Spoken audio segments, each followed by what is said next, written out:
Welcome into Duval Daily, presented by GenJag.com. I'm Jordan DeLugo. Thank you so much for tuning in here Wednesday, May 28th. So yesterday we had Jaguars OTA number 4, second OTA that media was able to attend. So we recapped that already. Talked about everything I saw on the field. Wanted to make sure y'all realize OTA practices are simply that. They are practices in May, unpadded. This is still a team that is kind of learning this new scheme, this new regime, right? All this stuff, it's all new. So this is not the time to have like sweeping takeaways from a practice, right? But I did have a lot of takeaways from the Jaguars press conferences following the practice, and I wanted to do a show solely about that because I think that there's a lot to dig into here from Liam Coen, from Anthony Campanile, Travon Walker, obviously head coach, defensive coordinator, pass rusher there. So we're going to talk about what these guys talked about after practice yesterday here today. Because again, I thought it was pretty enlightening on several fronts with these guys. So excited to get into that and really appreciate y'all being here. If you enjoy the content, please like and subscribe. If you want to support the channel further, you can check out genjag.com/shop, pick up some new Duval gear. So we'll start with Liam Coen, talk about what Anthony Campanile said, then Travon Walker. And you also had Mason Smith talking to Jamal St. Cyr about the defensive front a little bit. So we're going to talk about that too at the end. So Liam Coen, this came up a lot yesterday in these press conferences, in all three press conferences. The playing weight thing for defenders, I think, is huge. If y'all haven't been paying attention, last year, the Jaguars defensive staff, they asked a lot of the defenders to put on extra weight. They wanted their guys to be as big as possible. I questioned it at the time, like, is that a good idea? Right? Like, Josh Hines-Allen was playing way bigger than he ever had before. I don't think it led to him having a down year by any stretch. I still think he played very well overall. But was there a little bit less explosiveness? I think potentially. So this regime, coming in, Liam Coen, James Gladstone, everybody, they've got together, they've figured out they want these guys not to play lighter for the sake of playing lighter, but to play at their optimum weight. And they're trying to get guys to where they can play as fast and as strong as they possibly can. That's your optimal weight. There is a balance to it. You don't want to go too light. You just want to play at your natural playing weight, kind of where you've played in the past and had the most success, right? So I do think it showed up with Josh Hines-Allen last year. I also thought it showed up with Devin Lloyd last year. I think he was playing way too big. I thought Andre Cisco was probably playing too big. Obviously, he's no longer in Jacksonville, but I would imagine he's with the Jets now, that he's also going to be one of the guys that drops some weight heading into 2025 and plays at a more natural playing weight. But with the Jaguars, I definitely think it showed up with those guys. Travon Walker talked about it too. So playing at your natural, your optimal weight, playing fast, playing strong, I think that's what they need to be doing. So I think that's really is a big deal. This staff came in last year with Ryan Nielsen and company, and I think they wanted guys to play a way that they weren't comfortable playing. And I don't want to just take Nielsen to the woodshed, but he talked the talk about optimizing guys and putting them in positions to succeed and playing them where that they're going to be most comfortable and stuff. But I don't think you actually saw that at all. And so that was a major problem.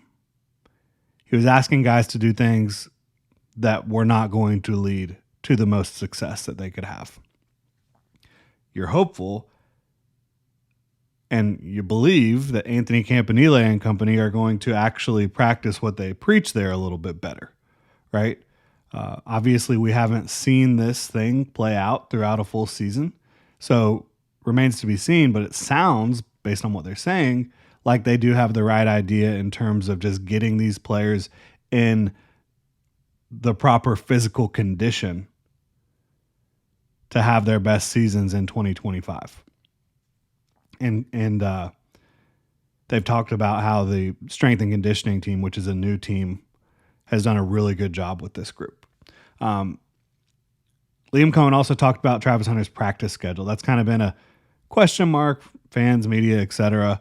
So they have had 4 OTA practices so far. One of them for Travis Hunter was spent entirely on defense. That was last Wednesday.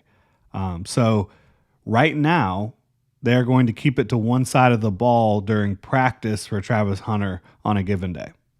They're not going to have him playing corner and receiver in a given practice during this time period, right? During OTAs, maybe even during, throughout training camp. But he is doing offensive and defensive work every day in the meeting rooms, getting the communication, the calls, the understanding, all that stuff down. And Liam Coen said during the season, there probably will be days where he has to practice on both sides of the ball, just to get the big installs, the third down stuff, right? All that stuff down, because matchups are different week to week, and you have to be prepared for what you're going to be doing on these key downs differently than maybe what you would do every single week. Because third downs, plays like that, the big plays, those are where you oftentimes do have a little bit of a wrinkle, a little bit of a different flavor of what you're doing week to week. So that's interesting, certainly. Liam Coen also talked about kind of the style of defense that they want to have, which we haven't really heard much about until now. Anthony Campanile, he doesn't really talk about the X's and O's when he talks to the media defensively. He talks about the effort, the energy, all that type of stuff. Liam Coen kind of talked about it. He said they want to have a vision zone defense where they can win with 4 up front a lot, 4 rushers, be able to mix in match and man principles. Talked about how the Eagles did that a lot last year with that vision zone defense and winning with 4 up front. That's what they want to be able to do here. And what does that mean, really? I mean, so when you talk about zone defense, when you're playing zone, you're not just focused on the man in front of you. You're focused on the ball. You're focused on the entire play. You're able to have, if you're talking about a corner, you're able to have your eyes in the backfield. To me, this makes a lot of sense for the personnel they have, and specifically for their top corner, Tyson Campbell, and for their first overall pick, Travis Hunter. Tyson Campbell's always been a better zone defender than a man defender. And that's not to say he can't play man, but he is most comfortable and most effective, Tyson Campbell, with his eyes on the quarterback in coverage. He just has a natural feel for that. It resonates with him. It makes sense for him. He's a great zone corner. And you see that in his ability to click and close. You see his length, his athleticism, his smarts, his instincts all show up way more in zone coverage. He's just better at it. And so I think that's huge for him. And then you talk about Travis Hunter, he's a great zone corner too. The natural feel for the game that he has in zone coverage, his ability to jump routes, eyes in the backfield. Yeah. I think that that's definitely the right way to go about it. And then when you talk about winning with 4 up front, do they have the ability to win with 4 up front? Because that's what they want to do. And it's not going to be just straight up rush 4 and there's no nuance to it. You will have different looking fronts. You will have stunts, games up front. I think you'll have some looks where, you kind of have that simulated blitz, simulated pressure. It's still four guys, but you don't exactly know where it's coming from. They'll be showing 5-6 guys up on the line at times, and then you drop a couple until you don't really know exactly as an offense where it's coming from. But they want to win with 4. And the 4 that they have right now to win with in clear pass rushing situations, in my opinion, Josh Hines-Allen, Travon Walker, Eric Armstead on the interior, Mason Smith on the interior. You also have Devon Hamilton, Jordan Jefferson. You also have a couple undrafted guys that I think have a chance to be good interior penetration style guys. Emmanuel Ogbah comes in. I think that was big, very big. You've got some other young guys. I like Jalen McLeod. We'll see how he ends up performing.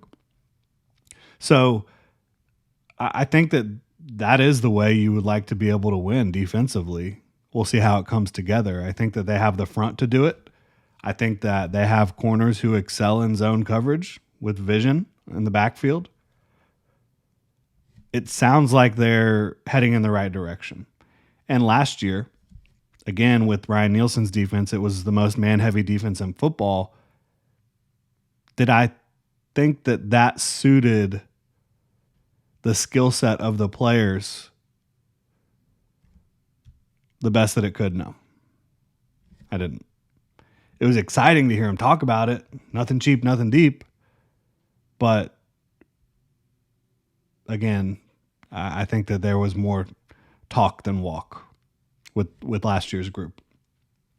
Anthony Campanile, it was the first time we talked to him since before free agency. So you haven't heard from him about any of the free agents, anything like that. First off, we mentioned Emmanuel Ogbah coming in as edge 3. The way Anthony Campanile talked about him was awesome. Raved about him as a person, as a player, said he loved him, the knowledge and wisdom he has, the ability to play the run and also be a productive pass rusher. That's the type of guy that he really wanted in. He's happy he's here. He's coached him for several years down in Miami. So I think that's a big one. And it's a big one for him and for his comfortability with this defense and getting somebody in here who's been there and done that with Anthony Campanile, but also the Jaguars as a team have lacked an edge 3, a veteran edge 3, since the 2022 season. I mean, they had 2 guys that were really good that year, Arden Key, DeJuan Smoot, but Arden Key went and signed a free agent deal with the Titans. DeJuan Smoot had a torn Achilles. Ever since then, they have been really lacking that edge 3, right? Maybe you talked to Trent Baalke and he said, well, that's why we signed Eric Armstead. No, I digress on that. We don't need to dive into Baalke, but, they have lacked an edge 3. They absolutely have. And now they have one. And maybe they have a few guys.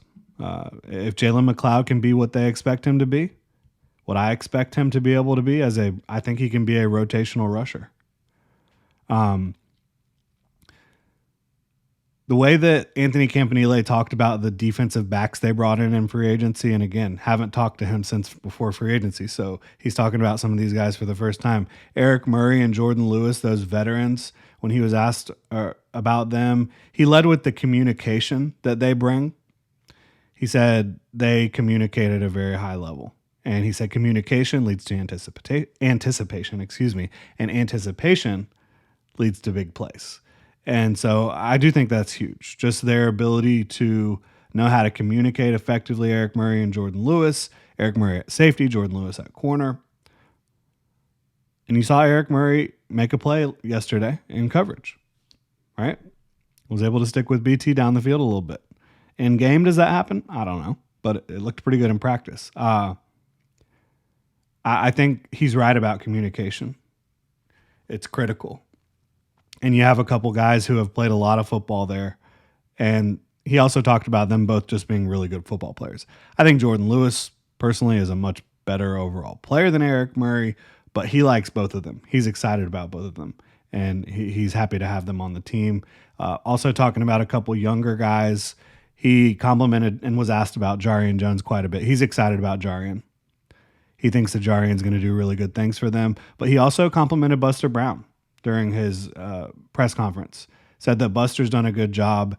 And that's another guy, I think, Buster Brown is much better in his own defense. He has starting experience. He's played football for the Jaguars, right? Going back the last couple years. To me, in a zone defense, his skill set's a little bit better because man-to-man, there's just going to be times where Buster Brown does not have the juice, the athleticism, the explosiveness to stick with some of these receivers in the league. But in zone coverage, he can be physical and also use his instincts, which is why he's made it this far in his career. Why he's still getting complimented by a new regime, by a defensive coach who never seen him before. Or maybe he has seen him before, but never coached him before. why he's potentially earning another opportunity to continue to play for the Jaguars, despite being a former 7th-round pick who doesn't really have the speed that you're looking for in NFL corners. So kudos to Buster for continuing to show out and impressing Anthony Campanile. Final thing, and this is something we have talked about here on the show a lot, but the versatility that they have with some of the guys back there. They think that Jordan Lewis can play outside. They know Jarian Jones can play outside too. They think he can. And then they know both those guys can play inside. So they think that they have a lot of versatility with that group. And I think that's huge. And, didn't talk about it, but Caleb Ransaw obviously should have a lot of versatility. Played outside corner, played nickel. Now he's playing safety.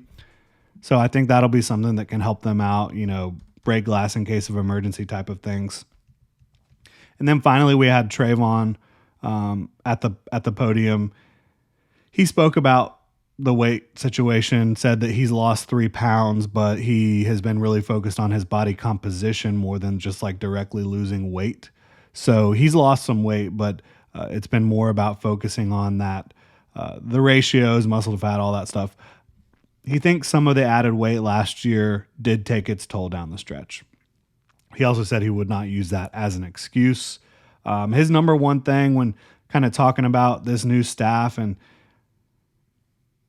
maybe what was lacking last year, he says energy. He thinks it was missing last year with the coaching staff, and he sees it from the top down this year. Talked about Liam Coen being a high-energy coach that seeps into the rest of the staff.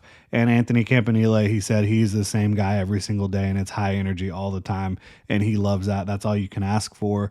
I agree with the energy, and I know that energy is like such a buzzword in the offseason, but that was a group last year that lacked energy from a coaching staff standpoint. I think that Phil Rauscher always had pretty good energy out there, but obviously didn't get the most out of the offensive line.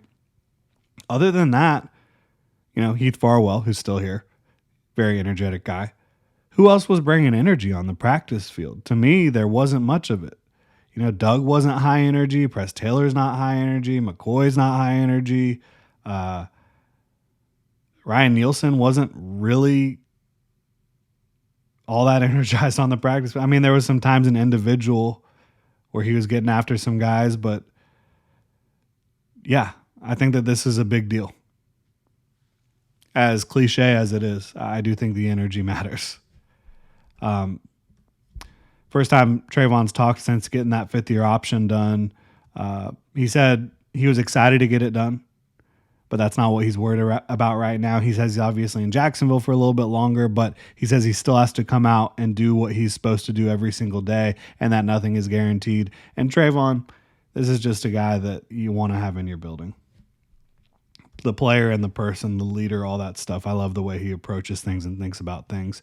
So good to hear from him. And then Mason Smith, he talked about how last year they were playing a lot more. The defensive line was being asked to play a lot more laterally, being asked to kind of hold the point at the line of scrimmage. And now it's more of attack, right? Get in the backfield, create disruption. And that's what you want to hear too. I mean, these guys have the ability to be very disruptive. All 4 of the starters we talked about. And right now, is Mason Smith a starter? Is Devon Hamilton a starter? That doesn't really matter. But Mason Smith is going to be asked to play a role, whether it's full-time starter or, rotational guy, where he's going to be asked to penetrate. Josh Hines-Allen can get into the backfield. Travon Walker can get in the backfield. Eric Armstead can get in the backfield. So I think that there's just the right mindset with this defense that will really get the most out of the talent that they have up front. I'm excited to see how it all plays out here with this defensive group because I think they're a lot more talented than they showed last year on a lot of different fronts. And I think that they've added some good talent. Obviously, Travis Hunter with the number 2 overall pick, excuse me. I think I might have said number 1 overall pick earlier, but y'all know what I mean. Basically, number 1 pick that was not a quarterback in this 2025 NFL draft. So let me know what y'all think in the comment section below. If you enjoy the content, please like and subscribe. Y'all have a good one.